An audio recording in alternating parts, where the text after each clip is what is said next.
the MJF promo, I enjoyed every second of that. Let me ask you this question about that. Do you believe him? No, I think he's trying to reel people in. I don't believe him.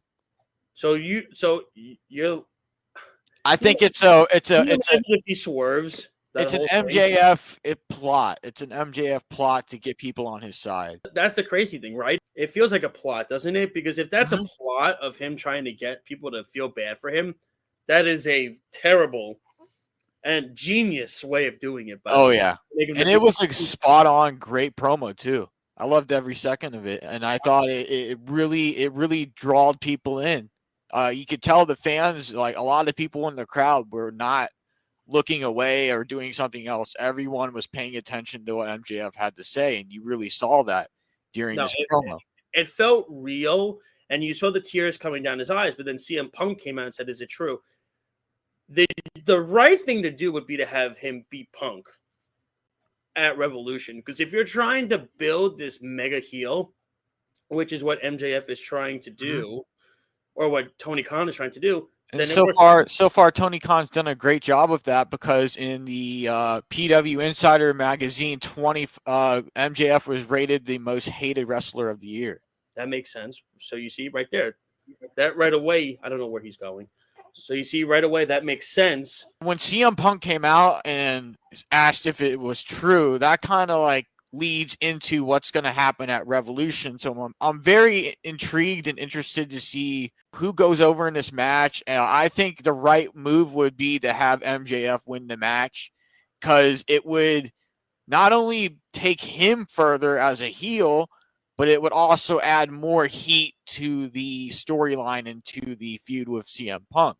So I think that would be the best move and the best route to go for the MJF CM Punk storyline that we currently have. It was very interesting. It was a great promo. And then the second thing I enjoyed about AEW Dynamite was the tag team battle royale. We had a bunch of different AEW tag teams, and I think it came down to, I believe, Bobby Fish, the Young Bucks, and John Silver. Yeah, it came down to John Silver and O'Reilly. Fish, one half of the Young Bucks. Ended up being just the Young Bucks and O'Reilly left. So O'Reilly was able to eliminate all of those people, and now they will be facing the Jurassic Express at AEW Revolution. Oh, remember, there's one more match next week. Yep. There is one more match for another, and I think it's gonna be the Young Bucks. Mm-hmm. So I think we'll get Jurassic Express versus the Young Bucks first, Red Dragon at Revolution.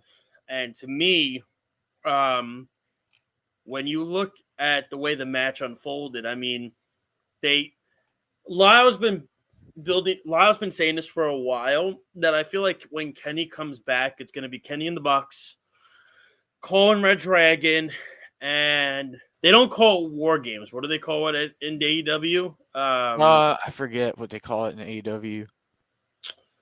I can't think of it right now. Hold on, I'm going to get it for a second. Keep talking. I'm going to get it.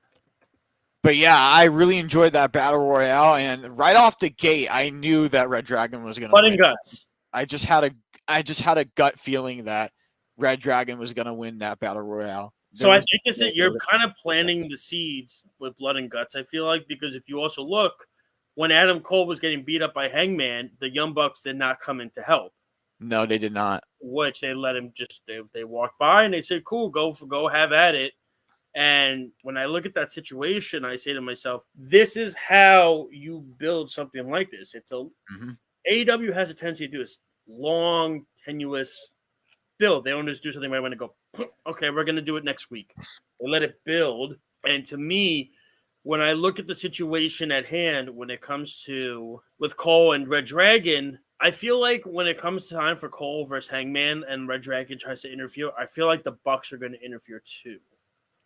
And they're going to try to stop Red Dragon from interfering for Hangman. Mm-hmm. So maybe Hangman and the Bucks kind of get a little back together for a little bit of time until Kenny comes back.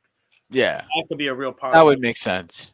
But Kenny is 100% coming back as a baby face. I think you're going to build up for Blood and Guts between Cole and Red Dragon versus the Elite.